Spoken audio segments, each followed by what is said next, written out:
everyone, welcome to Wealth of Wellness. I'm Emily, and I'm so excited to be joined by my co-hosts, Jordan and Liberty. Today, we're delving into a really significant topic that impacts so many of us in different ways.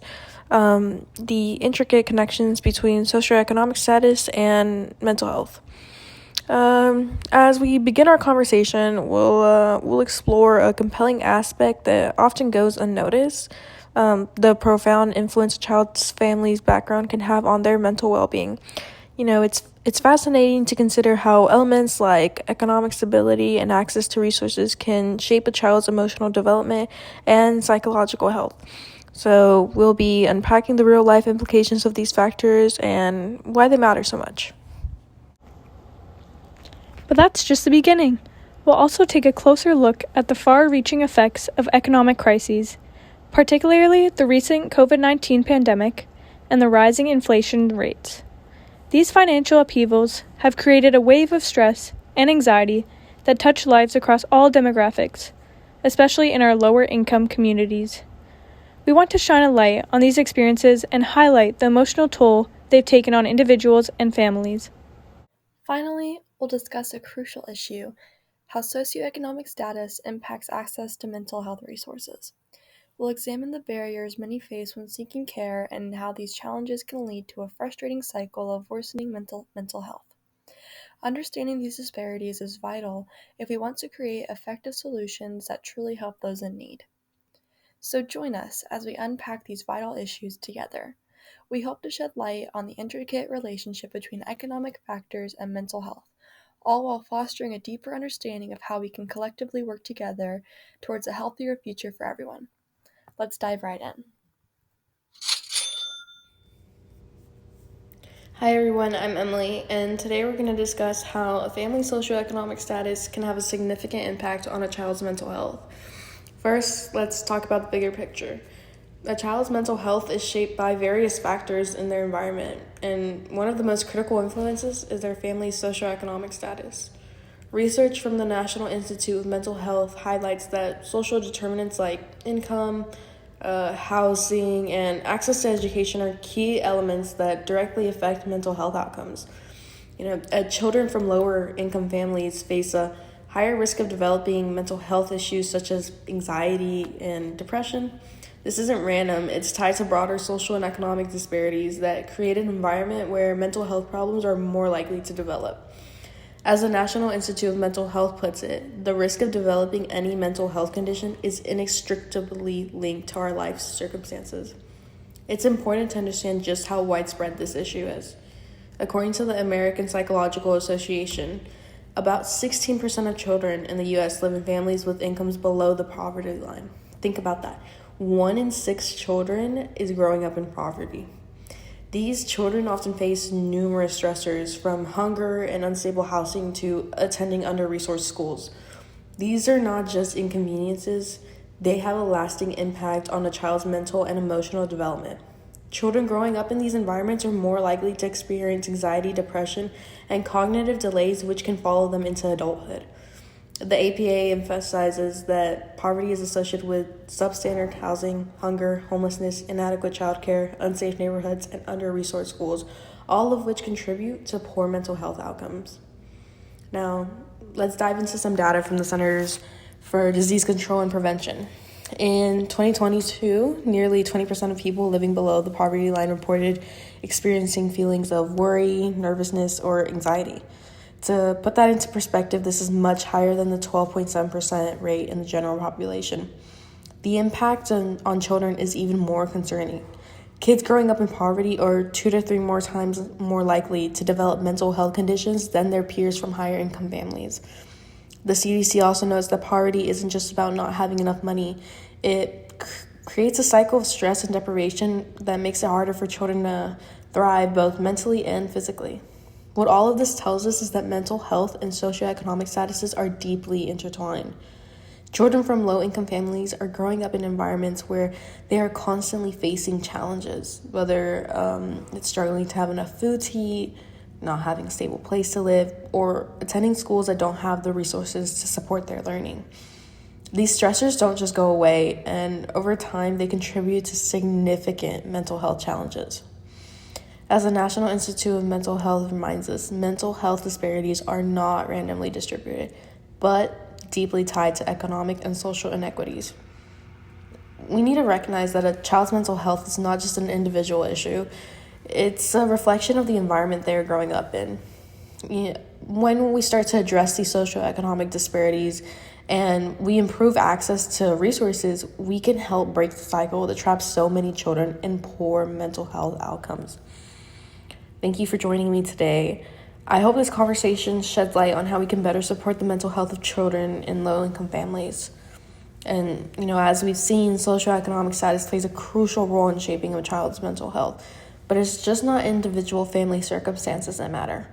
Broader economic crises like the COVID-19 pandemic and rising inflation can also have a profound effect on mental well-being, not just for children, but for people across all age groups and socioeconomic backgrounds. To explore this further, Jordan will now dive into how these large-scale economic challenges have intensified mental health issues for many, particularly in lower-income communities. How economic crises like the pandemic and inflation has impacted mental health.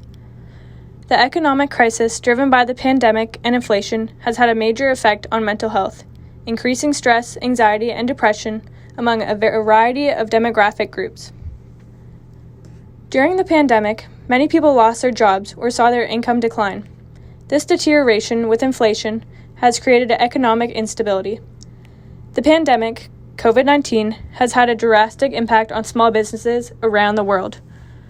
As a result of lockdowns, decreased consumer demand, and disruption in the supply chain, many small businesses had significant financial difficulties.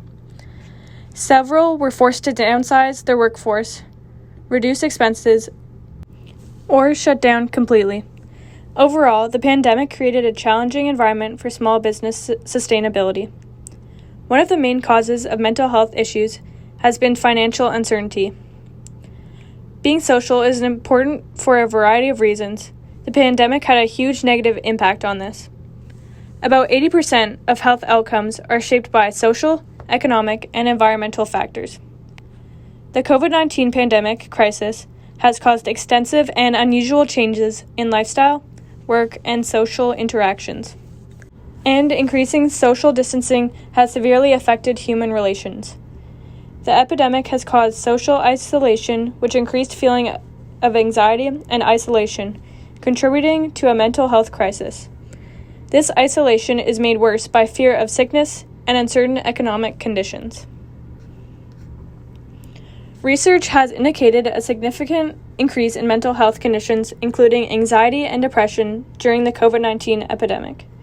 For example, a study that was published in the Lancet Psychiatry showed that during pandemic, the prevalence of anxiety and depression symptoms rose significantly, with over 40% of respondents expressing symptoms of these conditions.